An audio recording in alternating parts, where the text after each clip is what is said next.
Assalamualaikum warahmatullahi wabarakatuh. Alhamdulillahirabbil alamin. Pemirsa, kita diberikan kesehatan ya, lalu kemudian kita bisa bersilaturahim di sini dalam acara kesayangan kita, yaitu Berita Islami Masa Kini. Waduh, saya udah lama nih kayaknya nih nggak syuting sama Iya nih. Udah lama, udah hampir 1 bulan nggak ketemu AA, tapi tetap cerah, tetap seger kayak biasa. Biasanya nontonnya di Berita Islami aja dari rumah. Iya, karena akan ketemu dengan para pemirsa yang udah nungguin ya. Iya dong, pastinya. Dan tema kali ini menarik banget loh, A. Tema yang mau kita bahas itu tema yang sakitnya tuh di sini nih. Sakitnya tuh di sini. Kita akan bicara mengenai perselingkuhan dalam kacamata Islam. Aduh, kalau udah ngomong selingkuh tuh rasanya, aduh jangan sampai ya. Jangan. Makanya pemirsa, kita mau langsung lihat aja nih tentang liputan perselingkuhan dalam Islam. Ini dia tayangannya. Jika cinta dia, jujurlah padaku, tinggalkan aku di sini. Perselingkuhan dalam pandangan Islam. Dalam kehidupan berumah tangga, setiap orang pasti mendambakan kehidupan rumah tangganya harmonis tanpa ada masalah yang berarti. Namun kenyataannya, setiap hubungan tidak selalu berjalan mulus sesuai yang diharapkan. Ada saja masalah yang terjadi dalam suatu hubungan. Maka ketika masalah itu datang, bagi sebagian orang ada yang memilih untuk lari dari keadaan tersebut dengan mencari orang lain sebagai penghibur hatinya, yang biasanya berujung pada perselingkuhan. Ya, jenuh, sering ribut, dan tak lagi cocok kerap menjadi alasan klise seorang berselingkuh dan sejuta alasan lainnya untuk pembenaran perselingkuhannya. Setiap orang punya potensi dan kesempatan untuk berbuat selingkuh. Jika tertarik dengan seseorang lalu memperhatikannya, mengaguminya, mencoba membangun komunikasi, kemudian terjadi komunikasi yang intens dan muncul kesesuaian rasa, maka dari sinilah awal perselingkuhan itu dimulai. Pemirsa, berikut ada beberapa tahapan perselingkuhan yang kerap kali terjadi. Di antaranya, tahapan ketertarikan. Ya, tahapan ketertarikan dimulai dari ketertarikan secara fisik ataupun emosional. Dan karena tertarik pada seseorang tersebut, maka mulailah kita bercakap-cakap dan menjalin hubungan dengannya.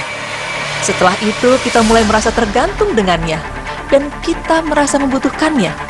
Saat dia tidak hadir, kita merasa tidak nyaman sehingga kita mulai menanti-nantikan dia. Setelah muncul rasa ketergantungan itu, mulailah proses saling memenuhi. Ya, kita merasa saling memenuhi kebutuhan emosional masing-masing. Misalnya, yang satu punya problem dengan keluarganya, lalu diceritakan kepada rekan yang dapat memenuhi kebutuhan emosionalnya, dan terus berlanjut. Perselingkuhan juga tidak selalu berarti hubungan yang melibatkan kontak seksual. Sekalipun tidak ada kontak seksual, tetapi kalau sudah ada saling ketertarikan, saling ketergantungan, dan saling memenuhi di luar pernikahan, hubungan semacam itu sudah bisa dikategorikan sebagai perselingkuhan. Dan ketika berselingkuh, seseorang akan merasa terjebak dalam situasi ini. Biasanya, mereka sangat sulit untuk menemukan jalan keluarnya karena tarikan arus perselingkuhan semakin kuat menjerat. Sehingga tak jarang, perselingkuhan yang ia lakukan akan berujung pada kehancuran rumah tangga. Nah, pemirsa, lalu bagaimana Islam memandang perselingkuhan? Berikut penjelasannya. Salah satu bentuk pintu mendekati berzina itu adalah melalui perselingkuhan. Allah Subhanahu wa Ta'ala berfirman yang artinya, "Dan janganlah kamu mendekati zina, sesungguhnya zina itu adalah suatu perbuatan yang keji dan suatu jalan yang buruk." Quran Surah Al-Isra ayat 32. Dari ayat tersebut, Al-Imam Ibnu Katsir rahimahullah dalam tafsir Ibnu Katsir 550 berpendapat bahwa Allah melarang hamba-hambanya dari perbuatan zina dan larangan mendekatinya. Maka itu juga berarti bahwa Allah melarang mendekati sebab-sebab dan pendorong-pendorong perbuatan zina. Maka konsep perzinahan tidak hanya sebatas melakukan hubungan suami istri di luar nikah saja, tetapi termasuk dengan melihat sesuatu dan membicarakan sesuatu yang menjurus kepada perzinahan, seperti zina mata, zina lisan, dan zina anggota badan.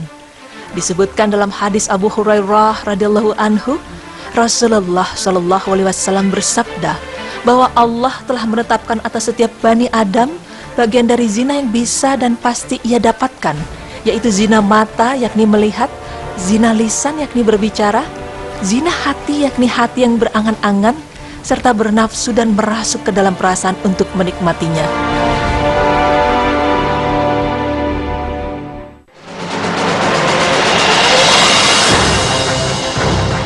Pemirsa, cara penembusan dosa zina dengan selingkuhan sangatlah berat. Ya, mereka harus dilempari batu sampai mati. Rasulullah Shallallahu alaihi wasallam bersabda, ambillah dariku, Allah telah menjadikan bagi mereka jalan keluar. Jika berzina perjaka dengan gadis, maka hadnya dicambuk 100 kali dan diasingkan setahun. Apabila berzina 2 orang yang sudah menikah, maka hadnya dicambuk 100 kali dan dirajam. Dan bagi seseorang yang telah merusak rumah tangga orang lain, maka ia bukanlah termasuk golongan Rasulullah Sallallahu Alaihi Wasallam. Seperti sabda Rasulullah dalam hadis yang berbunyi, siapa menipu dan merusak hubungan seorang hamba sahaya dari tuannya, maka ia bukanlah bagian dari kami.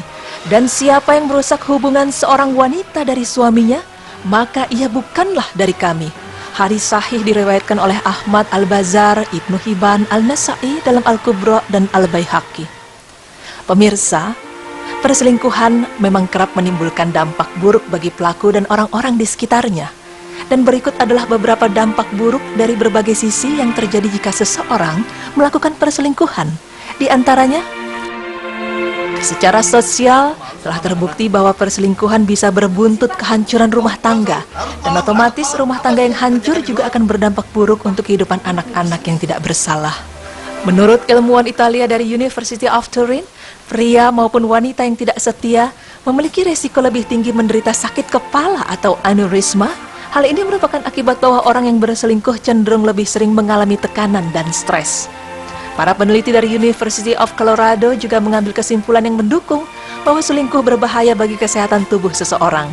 Perselingkuhan tidak hanya memberikan pengaruh buruk pada orang yang berselingkuh saja, namun orang yang diselingkuhi juga merasakan dampak negatif pada kesehatan mental mereka. Setelah mereka mengetahui bahwa pasangan mereka berselingkuh, mereka akan lebih sering depresi. Rasa dikhianati membuat mereka menjadi selalu ketakutan, dan dampak ini dikatakan sama dengan rasa depresi orang yang selamat dari kecelakaan mobil mengerikan. Seorang pelaku zina apalagi berzina dengan selingkuhannya, maka azabnya di akhirat sangatlah mengerikan. Rasulullah Shallallahu Alaihi Wasallam bersabda bahwa ketika ia berjalan lalu sampai pada sebuah bangunan seperti tungku pembakaran, tiba-tiba beliau mendengar suara gaduh dan teriakan. Lalu Rasulullah menengoknya dan melihat ke dalamnya. Betapa terkejutnya karena ia melihat laki-laki dan perempuan telanjang dan keduanya didatangi nyala api dari bawah mereka hingga mereka pun berteriak-teriak. Maka Rasulullah Shallallahu Alaihi Wasallam pun bertanya pada Jibril dan Mikail, siapa mereka? Dijawabnya bahwa laki-laki dan perempuan yang berada di tempat seperti tungku pembakaran itu adalah para pelaku zina. Na'udzubillah min dzalik. Pemirsa beriman, dari penjelasan tadi, maka jelas sudah Islam sangat melarang perselingkuhan apalagi berujung ke perbuatan zina. Dan perselingkuhan bukanlah jalan keluar jika terjadi masalah dalam hubungan rumah tangga. Komunikasi yang terbuka dan intens antar pasangan, insya Allah bisa mengurangi benang kusut dari masalah rumah tangga.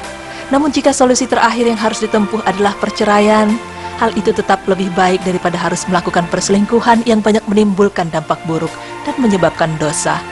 Wallahu a'lam bishawab.